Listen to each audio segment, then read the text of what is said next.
SO36, or SO36, is perhaps Berlin's most legendary punk club.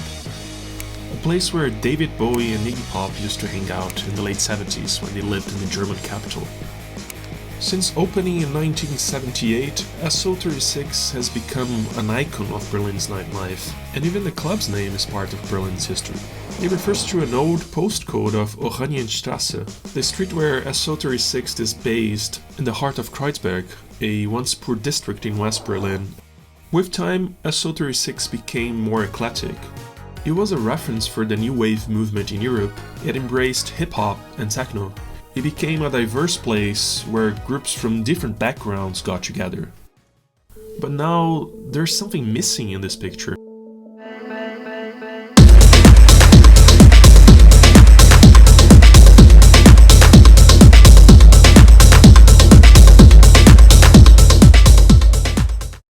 March is normally one of our strongest months. So in the middle of March we had a weekend which had 3 sold-out shows. And then the news came like there's this pandemic and like everything's going to be forbidden and everything. And so there we were with expecting a couple of, many hundred people wanting to see Slime and Conny Kleinkunstpunk. And yeah, so actually from now to the next second, we had to shut down everything. So we were in a shock, I would say, because no one had a plan B for that, and we didn't know what's gonna happen, how long it's gonna last, and money-wise, do we have to give all the money back for the tickets because everything was sold out already? So the first days were really like shocking. And yeah, so we started to think about what can we do, what's gonna happen, how can we survive this, because we were expecting this will gonna last for a couple of weeks. Well, it's a few months now. The coronavirus pandemic hit Berlin's nightlife hard. The German city is arguably Europe's techno capital. For many, it's a party city. It's a place where anyone can, or at least could, go clubbing on a Sunday morning or on a Monday night. The club culture is part of Berlin's identity and also an important economic asset. Before the pandemic, Berlin's clubbing industry generated almost 1.5 billion euros in tourism per year. It had 9,000 employees according to the Club Commission, a lobbying organization for the city's clubs. But now the city's DNA is very different. Since March, the clubs haven't been allowed to host indoor parties because of the pandemic. This is a really difficult time for the Berlin cultural scene in a whole. We probably have the biggest crisis since Second World War in the city.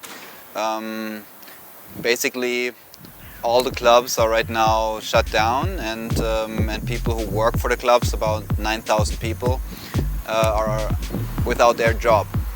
And we're slowly starting to open up like outside areas, such as beer gardens and maybe also some music, but not really dancing, because it's always the difficulty to keep social distancing in place. Until now, we could make sure that none of the Berlin clubs had to close, but also we saw some bars closing down. We saw some dance studios closed down. So it's definitely affecting the scene already. During the pandemic, Berlin offered a few grants for the creative industry. The federal government allowed businesses to delay tax payments and temporarily protected tenants from eviction. Recently, the federal government also launched a 250 million euro program to restart the cultural sector in the country. This money is not just for clubs. It includes cultural organizations like cinemas and museums. The funds are mainly to modernize venues and prepare them to reduce the risk of infection by COVID-19 or other diseases. The government is also paying part of the wages of some people who work for clubs. But these measures might not be enough. It's about 10 million euros every month what would cost to keep the clubs open. The Berlin government is really aware of how much this club scene is an asset for the city and how important it is for the social, cultural and economic perspective.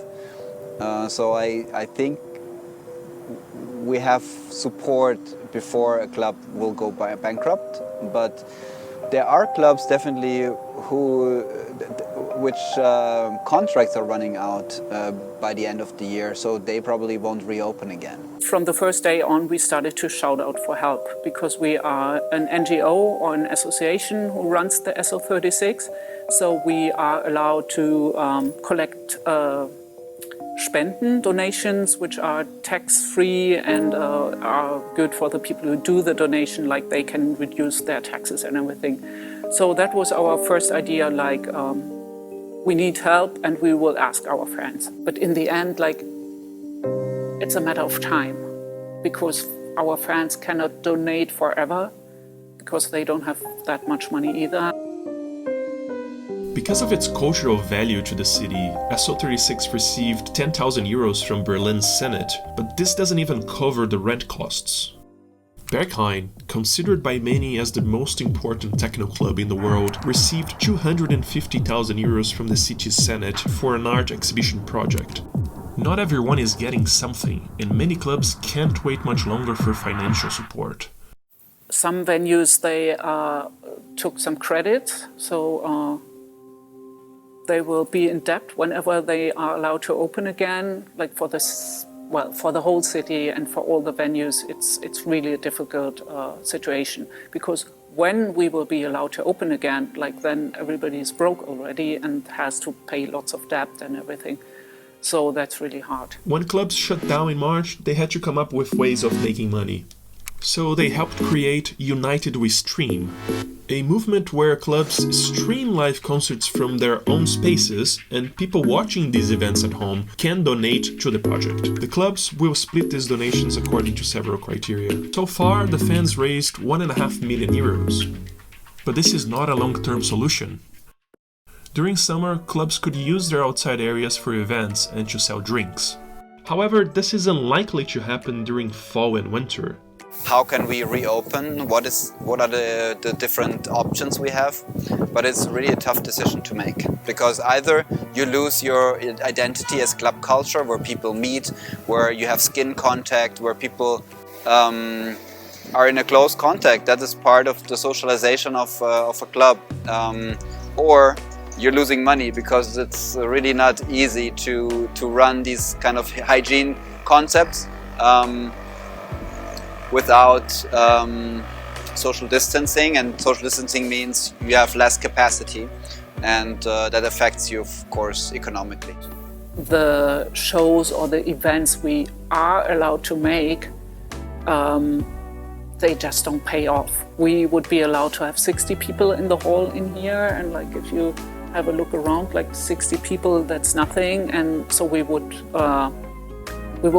even lose money if we would open for 60 people. So that's really hard. And I think it's the same situation for most venues like that. There's no concept for an event which would pay off.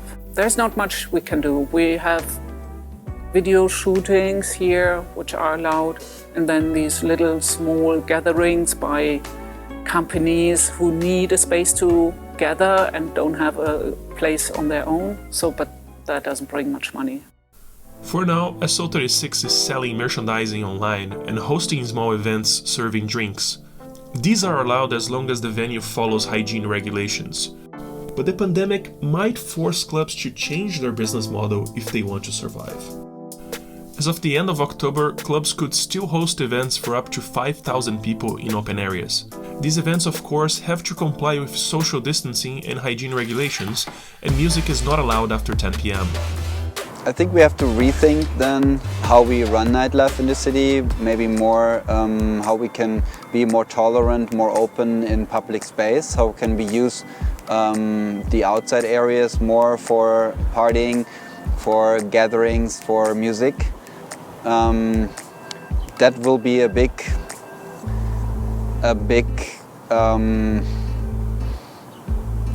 yeah, I think it will cause some conflicts between neighbors and operators and people who go out. I think a lot of events will shift to the outside if this corona epidemic affects us many more months. What we need right now is open space. We need more space, because if you want to do social distancing, you need more space that people can gather. The Senator for Economics, Ramona Popp, she wrote a letter to the districts of the city and recommended that they provide space. And now we're in dialogue with different districts. However, these areas might not attract clubs because of the high costs involved. The question now is how much of Berlin's nightlife will survive the pandemic? That's a really difficult question. Like, we heard from several venues that they're in serious trouble. They could not afford to get a credit from the bank or anything, because they have no idea how they could ever pay back. But so far there are no numbers. They're just guessing and estimating. I heard a number that 30% might have to close down, but that's just, it's asking the glass ball. No one knows. How do you think the culture of the city is going to change? Because Berlin is very, club-centered, and if you take this away from people, the city kind of dies in a way. That's true. The culture is so much based on subculture, I would call it, in Berlin, because it has this big history of, the wall had come down, and then you had the whole east, and everything was squatted, but you had all these free spaces for super cheap money, and everybody could be creative and make their own thing and everything. So this is, I think, a really very important part of Berlin, and we fear that especially the small venues with not that much money in the background, they might be in trouble. Whenever this ends, you don't know what you still have. And so we fear that what makes Berlin attractive, the subculture, the free spaces, the crazy creativity and everything, that's gonna be in trouble. It would be really a sad place if only the big companies survive, venues like the Mercedes-Benz Arena or anything which had no soul at all or no spirit at all, which is just a money-making machine. And well, you have so many cities in the world where you don't have much of a subculture left, and if Berlin would be the next one, this would be really be a shame. And additionally, I think the subculture or the club culture in Berlin is more than just a place where you can go and party, because it's such a diverse city and so many people from all different subcultures came. For example, the gay or queer scene, the clubs or the venues, they're an important social place as well, where you meet, where you connect, where you network and everything. And the more places vanish, the less networking you can do. And I think that's going to be a big problem. Well, of course, you can network online, but it's not the same, meeting people, having new ideas and all that stuff. I think for that, especially, the clubs and venues are really important over here. So, yeah, I think that's a threat for the whole subculture. If you like this video, please subscribe to our channel so you can get more of this kind of content. You can also support Sonder on Patreon. The link to our Patreon account is in the description below.